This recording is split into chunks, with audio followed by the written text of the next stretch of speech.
Olá, meus queridos. Dando continuidade às nossas aulas associadas ao conteúdo de Química Orgânica, hoje a gente vai ver uma interação entre o conteúdo do primeiro ano com o conteúdo de terceiro ano.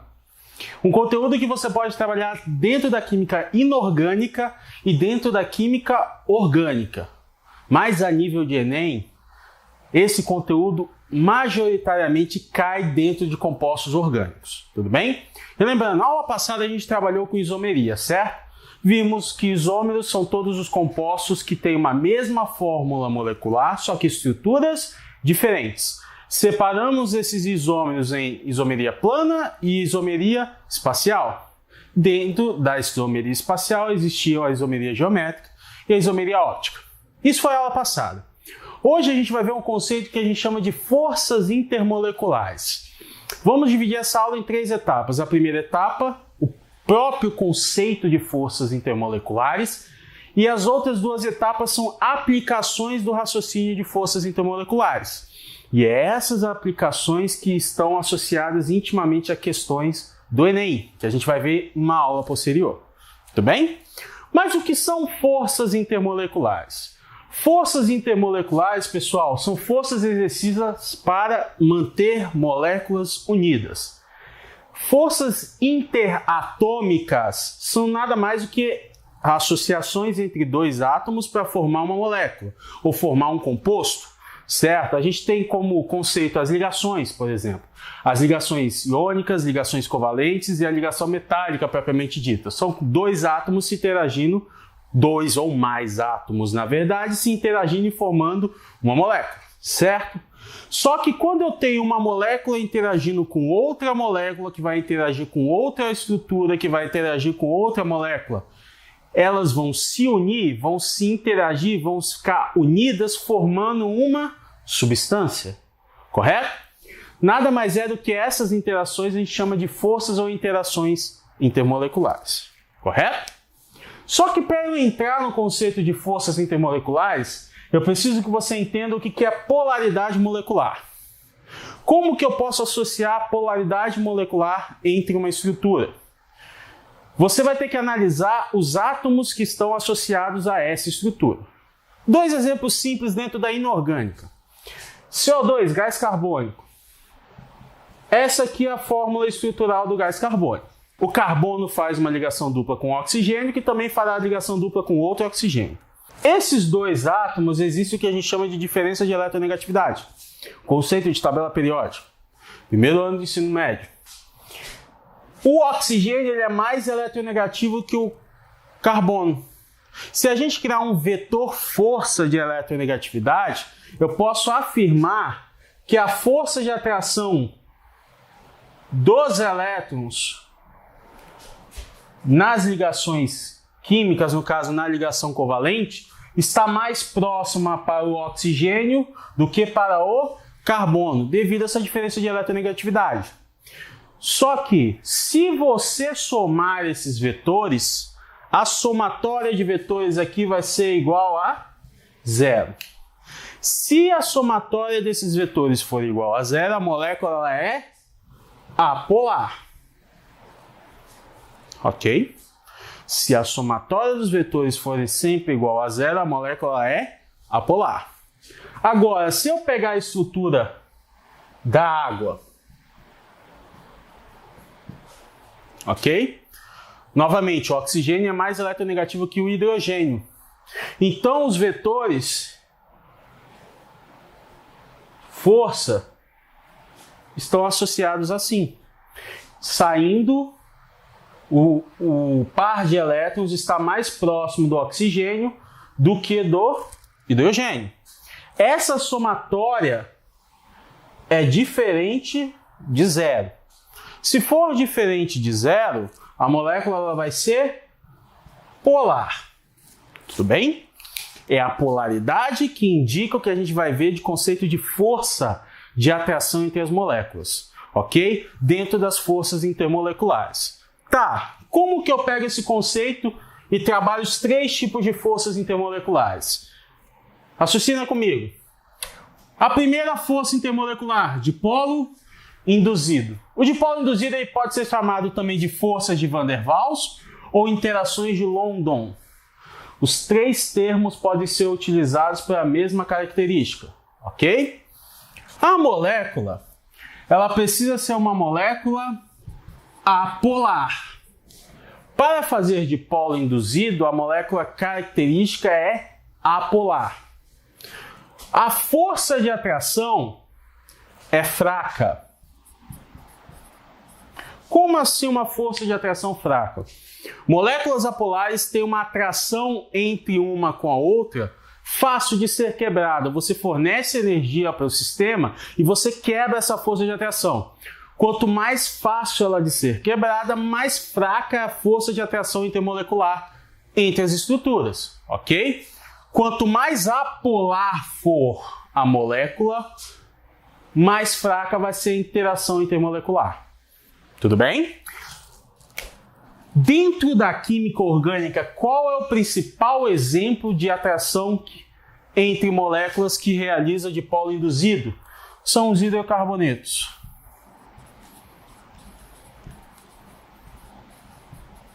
Os hidrocarbonetos, pessoal, são moléculas que fazem e sempre irão fazer dipolo induzido. Se fazem dipolo induzido, a molécula é apolar, a força de atração ela é fraca.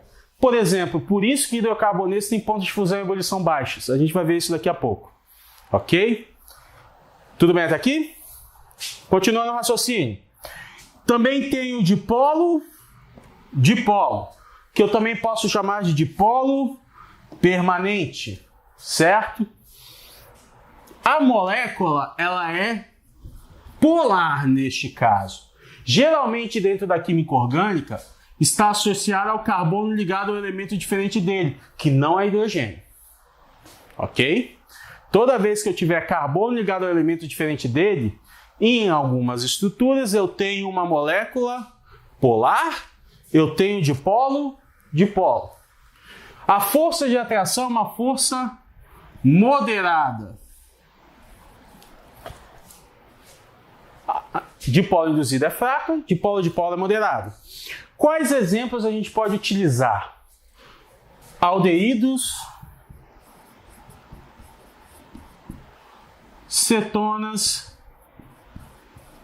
ok? Aldeídos e cetonas a gente tem o C-O, lembra? A carbonila. Se tem a carbonila, concorda que é o oxigênio ligado a carbono? Aldeídos e cetonas são exemplos básicos de quem realiza dipolo dentro da química orgânica, logicamente. Certo? Dipolo induzido, dipolo, ligação de hidrogênio. Dentro das ligações covalentes, a força intermolecular mais forte, já vamos colocar aqui, é a ligação de hidrogênio. Tudo bem? Pode ser chamada, apesar do nome estar em desuso, pontes de hidrogênio. Como que é a característica da molécula? A molécula ela é polar também. Só que ela vai ser polar com uma determinada característica. Toda vez que eu tiver hidrogênio ligado aos três elementos mais eletronegativos da tabela periódica. Quais são? Flúor, oxigênio e nitrogênio. FON. Toda vez que eu tiver o hidrogênio ligado a FON, eu tenho uma ponte de hidrogênio, eu tenho uma ligação de hidrogênio. Certo? Isso ocorre muito dentro da química orgânica. Você quer um exemplo? Álcool. Enol e fenol possuem OH, não possuem? Não é oxigênio ligado a hidrogênio? Não é hidrogênio ligado ao oxigênio? FON? Então eu tenho como característica álcool, enol, fenol fazendo ligações de hidrogênio. Tem como exemplo também aminas e amidas. Certo? Onde você tem como característica pessoal, por exemplo, aminas e amidas primárias, em que você tem o hidrogênio, dois hidrogênios ligados a um nitrogênio. Logo, também é hidrogênio ligado a FON. Essas são as 3 forças intermoleculares necessárias para você entender o raciocínio de como funciona, certo? Mas como ela é aplicada, a gente vai ver daqui a pouco, ok? Após analisar os conceitos de forças intermoleculares, os 3 tipos e como funcionam, vamos aplicar esse conceito a 2 tipos de associações que caem comumente no Enem. A principal delas é que a gente chama de solubilidade de compostos orgânicos. Compostos orgânicos sendo solúveis em determinados solventes, seja eles polares ou apolares, ok? Semelhante dissolve semelhante.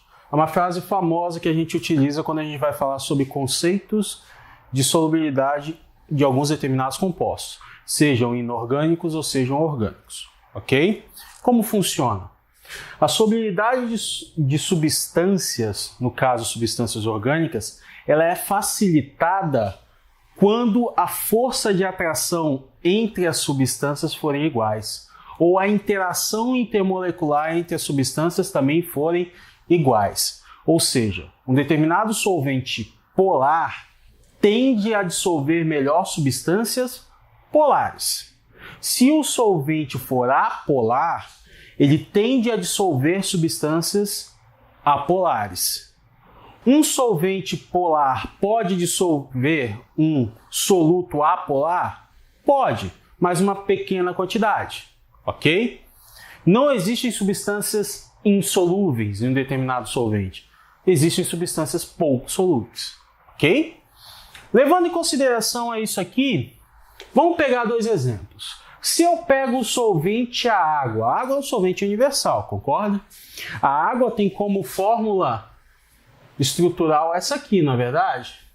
Vimos alguns minutos atrás que a água é um solvente polar, realiza ligação de hidrogênio. Consegue enxergar que ela realiza ligação de hidrogênio? Toda vez que eu tiver oxigênio ligado a hidrogênio, eu tenho ligações de hidrogênio, certo? Então, se essa estrutura aqui é polar, ela tende a dissolver melhor estruturas polares. Concorda comigo? Por exemplo, essa estrutura aqui faz qual tipo de interação intermolecular? Ou força intermolecular? Dipolo induzido, concorda? É um hidrocarboneto. Vimos que carbono ligado a hidrogênio e formando hidrocarbonetos vão gerar forças de dipolo induzido. Dipolo induzido você sabe que é uma molécula apolar. Tudo bem? Aqui eu tenho uma cetona. Cetona é característico de dipolo, certo? Que é uma molécula polar, de força de atração moderada. Aqui eu tenho OH, concorda? OH vai fazer ligação de hidrogênio, que é uma substância polar. Tudo bem até aqui? Eu te pergunto, se eu tiver o solvente água, qual das 3 vai ser mais solúvel? Se a água faz ligação de hidrogênio, ela tende a dissolver melhor moléculas que fazem ligação de hidrogênio.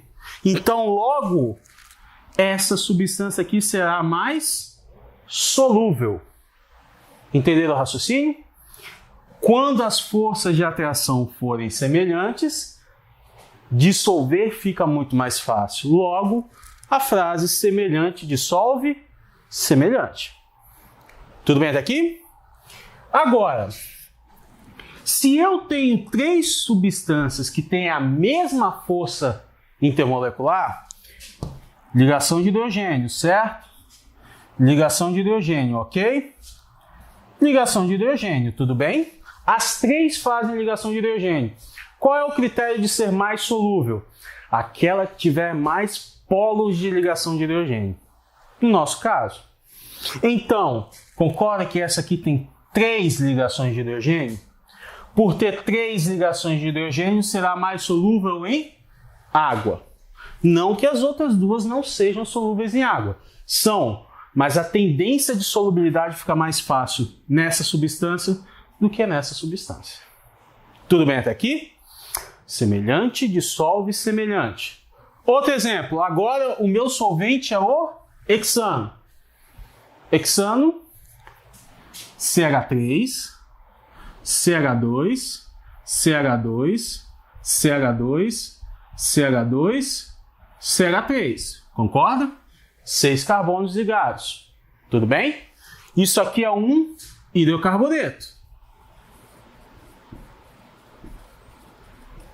Se é um hidrocarboneto, ele faz qual força intermolecular? Dipolo induzido. Tudo bem? Dipolo induzido. Então, qual dessas três substâncias, pegando o mesmo exemplo, essa aqui faz dipolo induzido, essa aqui faz dipolo-dipolo e essa faz ligação de hidrogênio. Qual dessas três substâncias vai ser mais solúvel em hexano, um solvente orgânico? A que faz dipolo induzido. Porque a força intermolecular ela é a mesma. Tudo bem? Se eu pegar essas três substâncias, ambas fazem ligação de hidrogênio. Ok? Só pela ligação de hidrogênio com dipolo induzido dá para perceber que são pouco solúveis em hexano. Certo? Mas qual é a mais solúvel dessas três? Aquela que tiver a menor quantidade de polarização. Ok? Quanto menos polar ela for, mais solúvel vai ser um composto orgânico. Tudo bem até aqui, pessoal? Próximo raciocínio, ponto de fusão e ebulição. Para terminar o raciocínio de forças intermoleculares, a outra forma de aplicar está associada ao ponto de fusão e ponto de ebulição de uma substância. Relembrando, ponto de fusão é toda vez que você tiver uma temperatura em que a substância sai do estado sólido para o estado líquido. Ponto de ebulição é aquela temperatura em que a substância sai do estado líquido para o estado gasoso, certo? Essas substâncias A1 até M sempre têm o mesmo ponto de fusão e ebulição, é tabelado, ok? Quanto maior a força de atração entre as moléculas, lembra que forças intermoleculares têm aquela escala de força de atração? Dipolo induzido fraca, dipolo-dipolo moderada, ligação de hidrogênio forte. Quanto maior essa força de atração entre as moléculas, maior será o ponto de fusão e o ponto de ebulição, ok? Quanto mais forte a atração entre as moléculas, mais energia você tem que fornecer para o sistema para ela mudar de estado físico. Ok? Como que a gente pode caracterizar esse raciocínio em cima desses exemplos? Se as forças intermoleculares forem diferentes, quem tem o maior ponto de fusão e ebulição? Aqui é um hidrocarboneto, não é verdade? Se é um hidrocarboneto, ele faz dipolo induzido, tudo bem? Se realiza dipolo induzido, a força de atração ela é fraca. Ok? Aqui, C+O, aldeído, está na ponta, correto? Faz dipolo, dipolo. Força de atração, moderada. Certo? Aqui, hidroxila. Hidroxila ligada a carbono saturado, álcool, não é verdade? Hidroxila, oxigênio ligado a hidrogênio, hidrogênio ligado a FON. Isso faz ligação de hidrogênio. Força de atração forte. Se as interações intermoleculares são determinadas, analisar quem tem o maior ponto de fusão e ebulição fica muito fácil. Dessas aqui, quem tem o menor ponto de fusão e ebulição? O hidrocarboneto. Por isso que hidrocarbonetos em geral são fáceis de serem mudados de estado sólido para o estado líquido. Substâncias que são hidrocarbonetos a 25 graus Celsius, dependendo do tamanho da molécula, já está no estado gasoso. Por exemplo, butano. Butano é gás. Um dos gases formadores do gás de cozinha. Ok? Então, o dipolo induzido gera pontos de fusão e ebulição baixos. Lógico, varia do tamanho da molécula ou não. Já o dipolo, aldeídos a 25 graus Celsius, tende a ser no estado líquido, diferente do hidrocarboneto. Este hidrocarboneto aqui é gasoso a 25. Esse é líquido. Este álcool também é líquido a 25 graus Celsius. Ok? Só que o ponto de fusão aqui é menor do que este ponto de fusão, de ebulição propriamente dito, porque a força de atração na ligação de hidrogênio é mais forte do que na dipolo-dipolo. Então a ordem, por exemplo, dipolo induzido, dipolo-dipolo, ligação de hidrogênio. Tudo bem? Neste exemplo aqui. Agora, se as forças intermoleculares forem iguais, como é que eu vou analisar? Presta atenção. Hidrocarboneto, dipolo induzido. Hidrocarboneto, dipolo induzido. Hidrocarboneto vai fazer dipolo induzido, não vai? Qual é a diferença desses três? Como é que eu posso determinar quem tem o maior ponto de fusão e ebulição dessas três substâncias? Você vai analisar a superfície de contato entre duas substâncias, entre a interação intermolecular dessas substâncias. Qual é a maior superfície de contato dessa com a mesma molécula? CH3, CH2, CH2, CH2, CH3. O contato maior está associado a isso aqui. Quanto maior a superfície de contato, maior o ponto de fusão e ebulição de uma substância. Se a gente estiver analisando forças intermoleculares iguais. Aqui, CH3, CH2, CH, CH3, CH3. O contato direto está aqui. Aí você tem um maior contato depois aqui. Correto? Olha de baixo. CH3, C, CH3, CH3, CH3. O maior contato aqui. Contato indireto aqui. Ok? Qual é a substância que tem maior superfície de contato dessas três? A primeira. Se a maior superfície de contato está aqui, logo tem o maior ponto de fusão e ebulição. Tudo bem? O segundo, a maior superfície de contato, a segunda. A menor superfície de contato, a terceira. Quanto maior a quantidade de ramificações de uma molécula, menor o ponto de fusão e ebulição.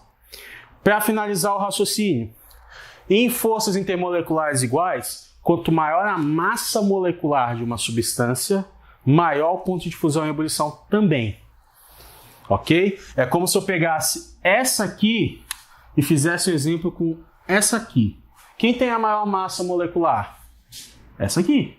Então o ponto de fusão e ebulição dessa é maior do que se tivesse com somente um carbono. Ok? Forças intermoleculares é um dos conteúdos que mais cai no Enem de Química Orgânica. Muitas questões são aplicadas em solubilidade, ponto de fusão e ebulição. Certo? Próxima aula a gente vai terminar o conteúdo de orgânica associado a algumas reações orgânicas principais.